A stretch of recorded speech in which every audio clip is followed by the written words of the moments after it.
बाद हम करेंगे इंडिया की कैपिटल्स और स्टेट, बट उससे पहले मैं आपको ये छोटी सी एक इंफॉर्मेशन देना चाहती हूँ बेटा। उसके बाद जो है हम कैपिटल और स्टेट जो है कल वाली क्लास में करेंगे, ठीक है। आज वाली क्लास में बस हम ये वाला टॉपिक करेंगे और आप लोगों के लिए जो है वो इनफ हो जाएगा आज के लिए, ठीक है।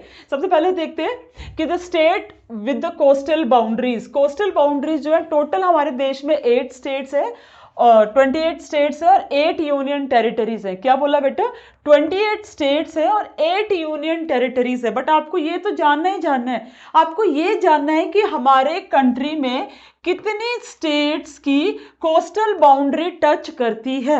अब कोस्टल बाउंड्री कितने स्टेट की टच करती है कैसे देखोगे? इस मैप से देखोगे बेटा, ठीक है ना। किससे देखोगे? इस मैप से देखोगे। अपने आप निकालोगे कि कोस्टल बाउंड्री कितने स्टेट्स के साथ टच करती है, ठीक है। यहाँ ये कौन सी साइड बताई थी मैंने आपको? ये वेस्ट बताई थी। और ये कौन सी थी बेटा?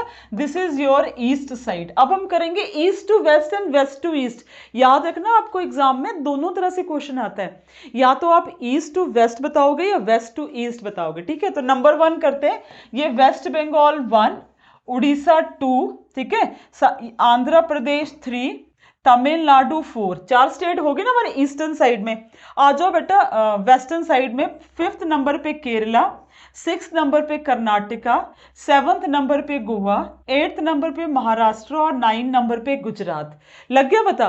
तो इतनी आपकी स्टेट्स हैं जो कोस्टल बाउंड्री क्या करती हैं बेटा? टच करती हैं। कैसे बोलना है आपने? आपने बोलना है बेटा ईस्ट टू वेस्ट। आपको एग्जामिनर कैसे भी पूछ सकता है, आप एक सीक्वेंस याद कर लोगे ना, दूसरा सीक्वेंस आपको याद हो जाएगा। तो ईस्ट टू वेस्ट अगर हम रिपीट करें, वेस्ट बंगाल, उड़ीसा, आंध्र प्रदेश, तमिलनाडु, केरला, कर्नाटका, गोवा, महाराष्ट्र एंड गुजरात। लग गया पता? कौन सी ऐसी स्टेट है जिसकी लार्जेस्ट कोस्टल बाउंड्री है, सबसे लंबी? तो वो कौन सी बेटा? आपकी Gujarat, in the western side. कौन सी साइड में बेटा? वेस्टर्न साइड में, ठीक है ना। कौन सी साइड में? वेस्टर्न साइड में, ठीक है। तो 2 मिनट सेव कर लेते हैं, फिर आगे चलते हैं। वेस्टर्न साइड में आपकी सबसे लंबी कोस्टल बाउंड्री जो टच करता है वो कौन सा है बेटा? मतलब सबसे लंबा कोस्टल बाउंड्री जो है वो दैट इज गुजरात, ठीक है। ओके, यहां देखते हैं बेटा सबसे लंबी कोस्टल बाउंड्री जो है वो किसकी आती है? गुजरात। कौन सी साइड में आती है बेटा? वेस्टर्न साइड में।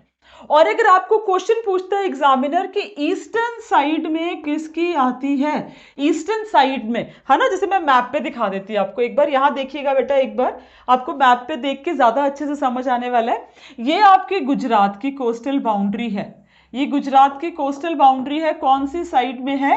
वेस्टर्न साइड में है। कौन सी साइड में है बेटा? वेस्टर्न साइड में, ठीक है ना।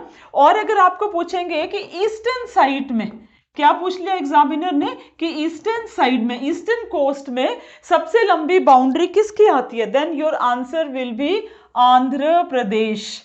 क्या आंसर होगा बेटा? आंध्र प्रदेश। वेस्टर्न साइड में गुजरात, ईस्टर्न साइड में आंध्र प्रदेश। अगर हम पूरा ही बात करेंगे ईस्टर्न और वेस्टर्न साइड में, देन इट इज गुजरात। तो वो कौन सा है? गुजरात, ठीक है। लग गया पता बेटा, ठीक है। उसके बाद जो है अगर यूटी की बात करेंगे बेटा, दैट अगर यूटी की बात करेंगे तो that is Andaman and Nicobar. Andaman and Nicobar की जो बाउंड्री है वो सबसे ज्यादा आपकी टच करती है बेटा, ठीक है।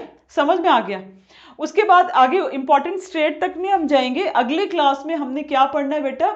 इंडिया, उसकी कैपिटल्स जो है वो कौन कौन सी है, इंडिया और उसकी कैपिटल्स जो है बेटा वो कौन कौन सी है, ठीक है। तो आज की क्लास के लिए हमारा टॉपिक इतना ही फिनिश हो जाता है। एक बार फटाफट से इसको रिवाइज कर लेते हैं। अगर आपको लगता है कि आपको थोड़ा जानने में मुश्किल रहेगा तो फटाफट बेटा एक बार इसको रिवाइज करते हैं। नंबर 1, ये हमारे नॉर्थ में क्या है? हिमालयस है, साउथ में इंडियन ओशन है, ईस्ट में बे ऑफ बंगाल है, वेस्ट में अरेबियन सी है, ठीक है।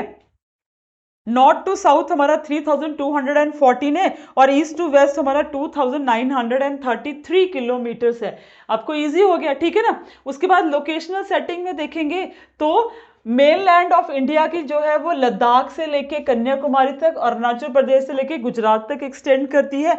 लेकिन सी बाउंड्रीज में हमारे पास 3 तरह की चीजें आती हैं, ठीक है ना।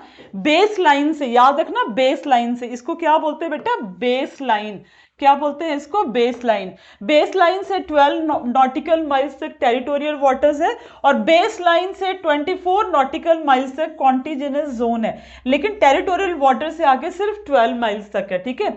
उसके बाद जो है बेस लाइन से 200 नॉटिकल माइल्स तक आपकी क्या आती है, आपकी एक्सक्लूसिव इकोनॉमिक जोन। क्या आती है, एक्सक्लूसिव इकोनॉमिक जोन। और 200 नॉटिकल माइल्स के आगे आपका हाई सी, डीप सी जो है बेटा वो कवर होता है, ठीक है। 4 पॉइंट्स की जो मैंने तुम्हें बात बोली थी, तो ईस्टर्न में जो है आपका दैट इज किबतू, वेस्टर्न पॉइंट में कौन सा आता है बेटा आपका, गुहार मोटा, नॉर्दर्न मोस्ट में सियाचिन ग्लेशियर जिसको कि इंदिरा कॉल के नाम से भी जाना जाता है, और सदर्न मोस्ट में आपने 2 याद रखने हैं। कौन से वाले, एक तो आपका कन्याकुमारी तमिलनाडु में जो मेन लैंड है, और आपका अंडमान एंड निकोबार मतलब ग्रेट निकोबार वाले पार्ट में आपका इंदिरा पॉइंट। क्या है बेटा, इंदिरा पॉइंट, जिसको पैगमेलियन पॉइंट और पार्सन पॉइंट के नाम से भी जाना जाता था, ठीक है। उसके बाद आपने याद रखना है कि हरियाणा, मध्य प्रदेश, छत्तीसगढ़, तेलंगाना और झारखंड ऐसी स्टेट्स हैं यहाँ पे। यूटीज की बात नहीं मैंने करी, दिल्ली है, चंडीगढ़ है वैसे तो, बट यूटीज की बात नहीं कर रही, सिर्फ आपसे स्टेट की बात बोल रही हूँ। ना इनका कोई इंटरनेशनल बाउंड्री लगती है, ना ही कोई कोस्ट लगता है बेटा, ठीक है। और इंडिया की टोटल बाउंड्री जो है that is equivalent to Europe, ठीक है। सबसे लंबी बाउंड्री जो है दैट इज ऑफ गुजरात। किसकी है बेटा, गुजरात की है सबसे लंबी कोस्टल लाइन, सबसे लंबी कोस्टल लाइन। बाउंड्री हम आएंगे दैट इज ऑफ बांग्लादेश। सबसे लंबी कोस्टल लाइन जो है वो गुजरात की है। टोटल 28 स्टेट्स है, 8 यूनियन टेरिटरीज है।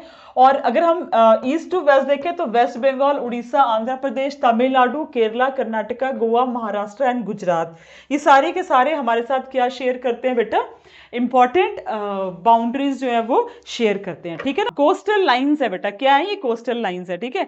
अगले टॉपिक में डायरेक्टली आपके पास आ गई थी कि अगले टॉपिक पे हम करेंगे इंपॉर्टेंट आपके जो सबसे पहले हमने करना है बेटा स्टेट्स, उनके कैपिटल्स, और साथ में फिर हम करेंगे कि कौन सी कंट्री के साथ, नेबरिंग कंट्री के साथ कौन सी हमारी स्टेट्स जो है वो बाउंड्री टच करती हैं।